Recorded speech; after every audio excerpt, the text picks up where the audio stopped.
What's up, everybody? This is Erzio99, and today we're going to do a basic overview on the races of Eve, so that you'll have a better understanding of the ship's strengths and weaknesses of each race. Alright, we'll get started with the Amarr. Choose a good ship here. Alright, the Amarr. Their ships primarily tank in the armor layer. They use primarily energy weapons, and they have some ships that are capable of using drones. They do have some off variants in the Tech 2 lines that will also use missiles. Of course, like most armor tanking ships, they tend to be slower. The one big advantage is energy weapons do not require ammunition. Instead, Amarr ships use frequency crystals for their lasers. Now, standard crystals don't break. Faction and Tech 2 crystals will degrade over time and eventually break, but they don't reload. You don't have to, reload after so many shots. The downside, they inhale capacitor. They're the worst. They're the worst as far as capping the game. The other thing that Amarr ships do very well, there are two favored forms of E-War. For the Amarr, their E-War revolves around energy destabilization, energy neutralizers, and energy vampires. And their secondary E-War is tracking disruption. It can affect the optimal range, the fall off, and the tracking speed of enemy ships if they're using guns. If they're using drones or missiles, doesn't really matter. So, but tracking disruption can be very powerful on almost any ship, but Amarr ships specifically get bonuses. The other primary type of E-War that they use is energy destabilization.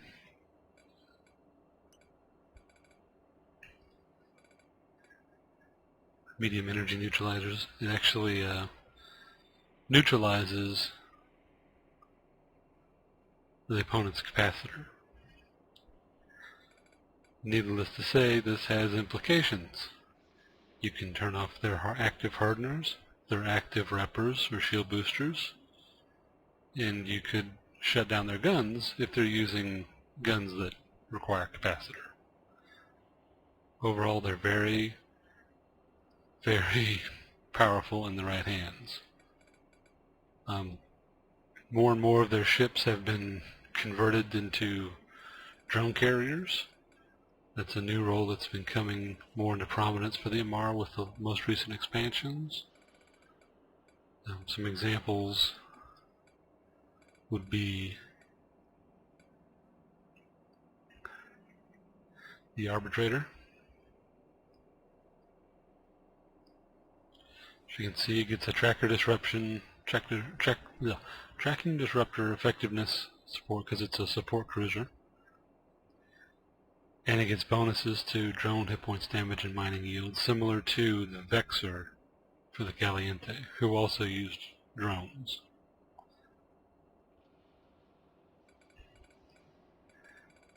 In the battle cruiser track,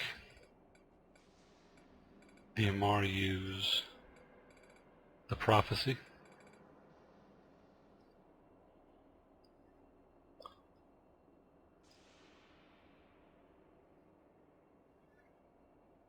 You can see 10% bonus damage to drone damage and HP.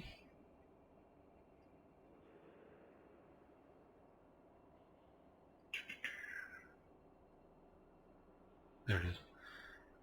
They have a 225 meter drone bay and 75 meters megabits per second of bandwidth, so they can fly up to 3 heavies at a time, or a flight of lights, or a flight of mediums. And they've got good drone capacity, so very tough. I believe the equivalent Gallente ship would be the Myrmidon. And with the most recent changes, you have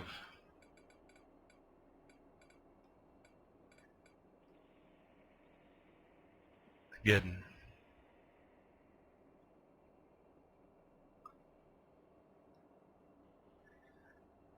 10% bonus to drone damage hit points, 10% bonus to neutralizer and energy vampire range.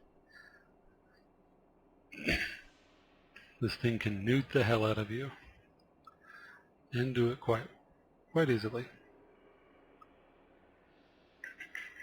Here we go, 125 megabits per second, so a full flight of sentries or heavies, and enough drone capacity. You could actually carry a flight of heavies, a flight of sentries, and a flight of lights.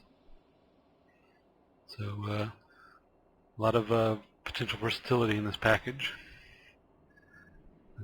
Definitely not to be sneezed at. No bonuses to guns, but it's a moot point.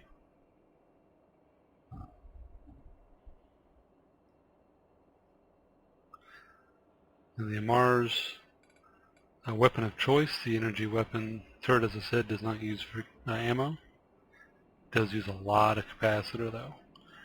It can be very difficult to make a Mars ship cap stable unless you have a lot of skills in gunnery, large energy turrets especially.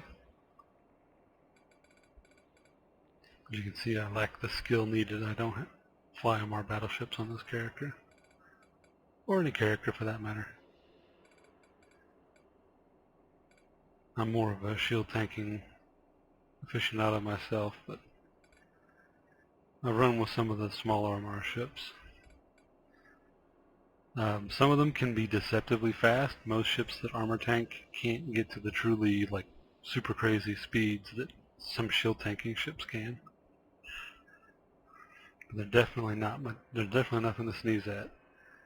You underestimate these things and they will light you up. Alright, then we'll go to one of my favorites, the Caldari. Alright, the Caldari ships all shield tank in the shield layer. Yeah, they shield tank in the shield layer. Yeah. All their ships shield tank. They only have one favorite type of electronic warfare, and that's ECM, sensor jamming. Their favorite weapons are railguns and missiles. I prefer missiles because you have great versatility of damage types, whereas with energy weapons and railguns, you're confined to either doing EM thermal with lasers or kinetic thermal with railguns and blasters. You can load all kinds of different missiles into your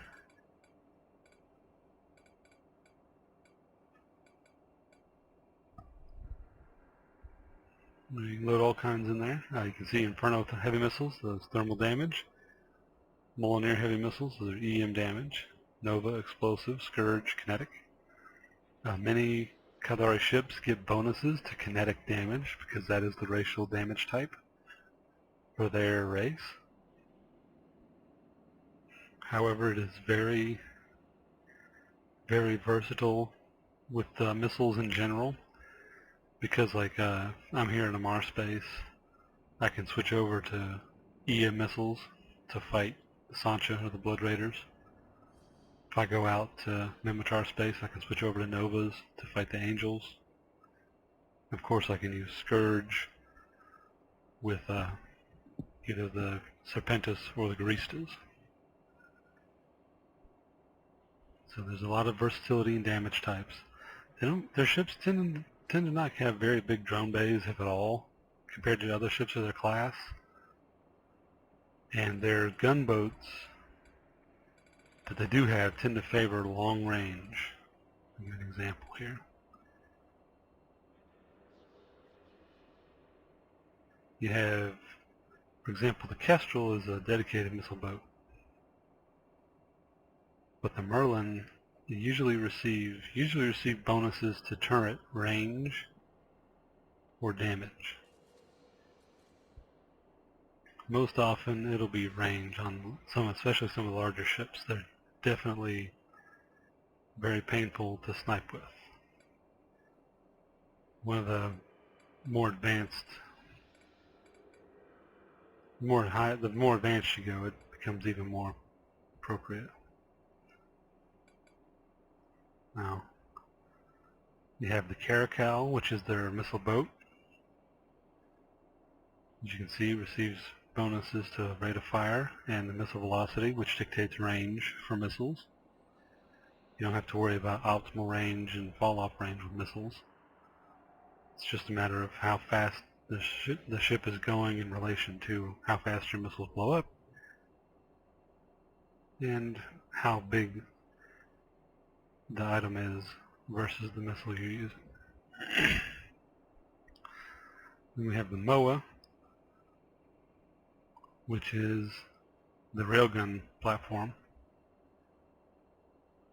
It can definitely pepper foes, and the prevalence of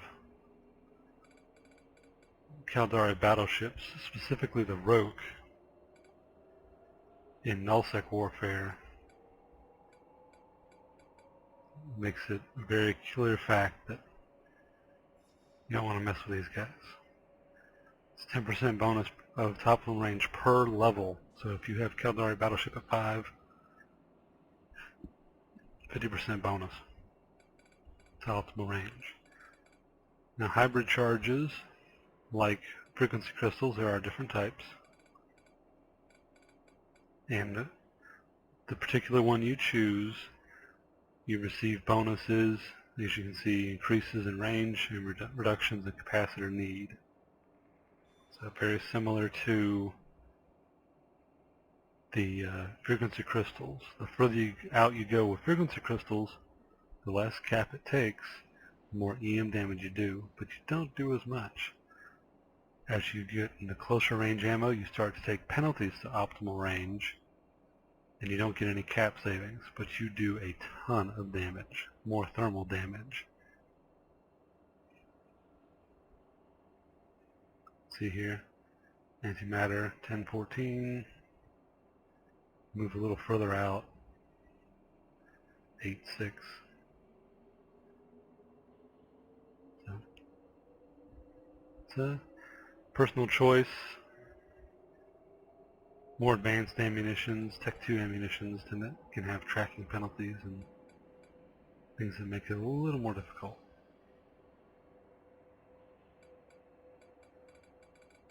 Now, missiles, specifically, you go from, for example, rockets and light missiles, which are more frigate-grade weaponry. Then you go into heavy missiles and heavy assault missiles, which are more cruiser-grade.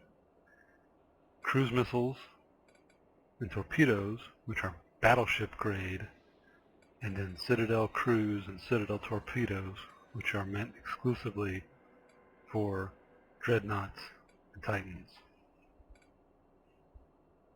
You also have auto-targeting missiles. No one uses them. It's very potentially dangerous to fire those when most people don't even train for auto-targeting missiles or defender missiles. They're just bleh. But if you need versatility in damage types and you like to command range, missiles, especially if you're flying Caldari ships, missiles are the way to go. They bring a lot of versatility to the table. Alright, and we have the Galeente.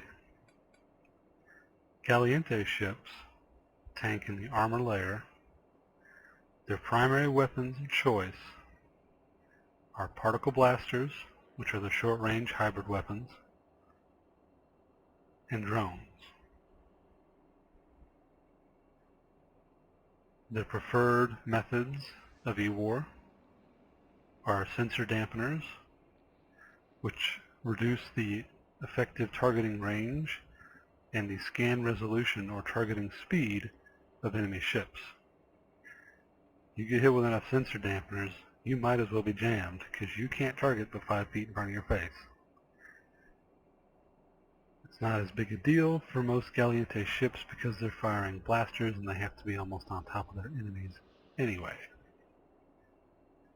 Their other form of favorite electronic warfare is warp disruption. They actually get bonuses to the range of their warp disruptor and warp scrambler modules, and this is demonstrated very aptly with two of the most infamous Galeente ships, the Arazu and the Lachesis. As you can see here, recon ship bonus, 20% bonus to warp scrambler and warp disruptor range. Tied in with additional skills and the proper command bonuses and the right modules, you could literally put a point on someone over up to 100 kilometers away. And like downright crazy the kind of ranges you can get if you have recon ships to 5, if you have the proper fleet boosters and you're using a faction warp disruptor. The ranges can get pretty crazy. But they were the first drone-centric race. For example, the standard cruiser, the Vexor, is a drone boat.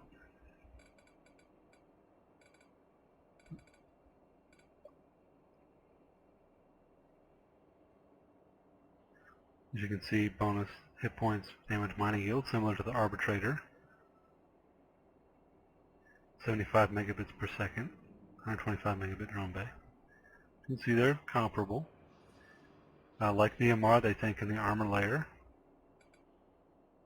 Their combat, like their gunboats especially, tend to favor particle blasters. Most infamous example would be the Thorax,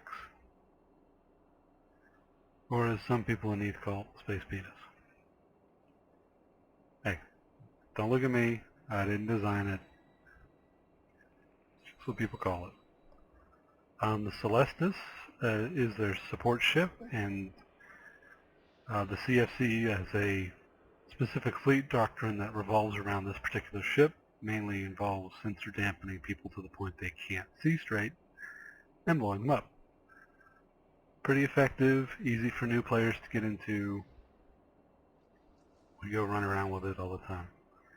It's fun. It's interesting. And a lot of these ships were never really saw a lot of use before. They're getting new life breathed into them with the rebalancing initiative by CCP FOSI. Okay. Now, larger ships, especially like battleships, of course. For the Galeente, we have the infamous Dominix, the battle potato. Because, yes, this is fearsome. This is basically a drone carrier. As you can see, it gets very substantial drone-related bonuses. It can fit weapons. They're not bonused. However, just because it can fit guns doesn't mean it always should. I've seen many, for example, remote repair Dominixes, repairing friends in battle. I've also seen neutralizing Dominixes. For example, taking a shine to the new role of the APOC from the Amarr, the drone-centric looting platform. The Megathron has been given new life, especially in nullsec warfare. The newest CFC doctrine for the Baltic fleet revolves around Megathron. So we're seeing new life in there. Sadly, haven't seen anything for the Hyperion as of yet, probably because it has that armor repair amount bonus, and, well, yeah. In nullsec, you don't use your own reppers, you have logistic ships for that. But that's the Galiente in a nutshell. And lastly, we have the Minmatar. The Minmatar are a little bit odd in terms of their ships. With the others, it's easy to say, you know, this race tanks in the shield layer, this race tanks in the armor layer. These guys, well, they're kind of all over the place. Some Minmatar ships do tank in the shield layer. Others tank in the armor layer. And some just specialize in going so goddamn fast, you can't hit them to begin with. Of course, the most well-known frigate in EVE is Minmatar, is of course the Rifter.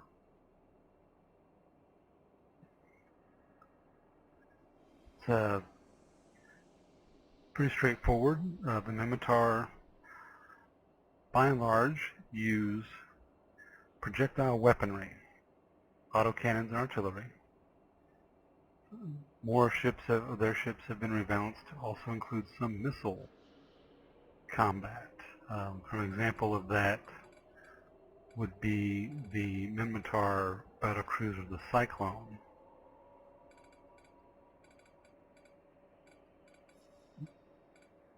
Command ships.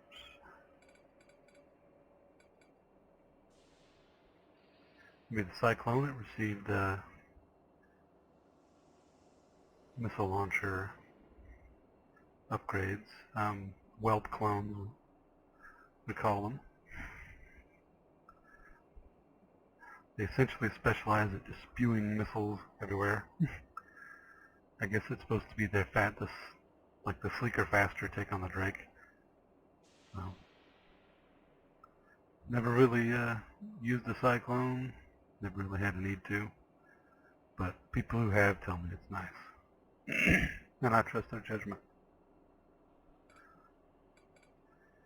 Let's see, the favored electronic warfare for the Minmatar is target painting, which basically fires a laser at the person and increases their ship's signature radius. Basically, it makes their electronic footprint bigger, which makes them easier to target and track.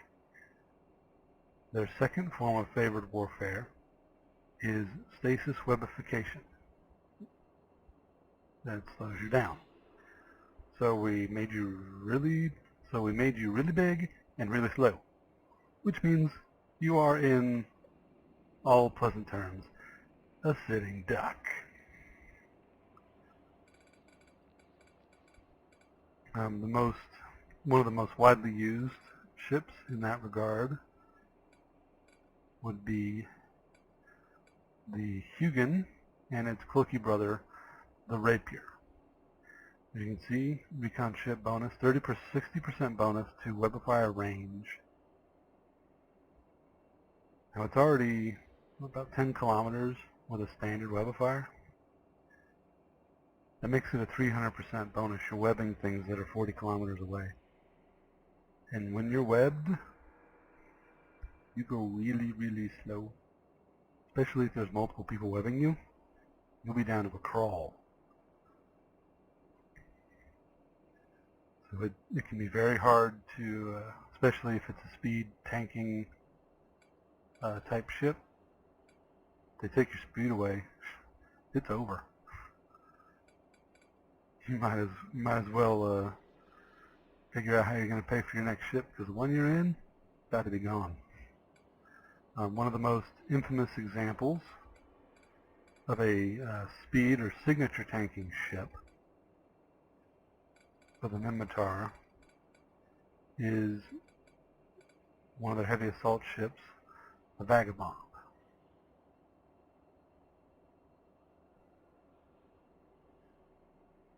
I don't know why it has camo.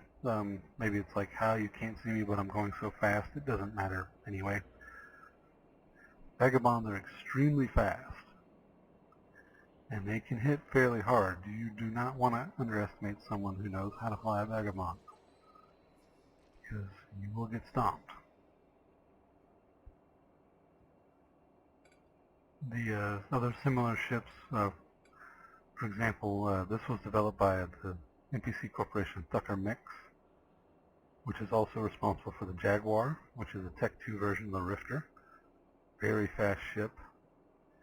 Many of their ships rely on speed and agility to survive. So you always have to be mindful of that when you're choosing Minmatar ships. Some of them are meant, for example, the Munin is all-out destruction. I mean, death, grief, sorrow, and murder. I mean, Boundless Creation, all their ships are basically, slugging match combat ships. The Rupture is no exception. So it's always kind of a balancing act.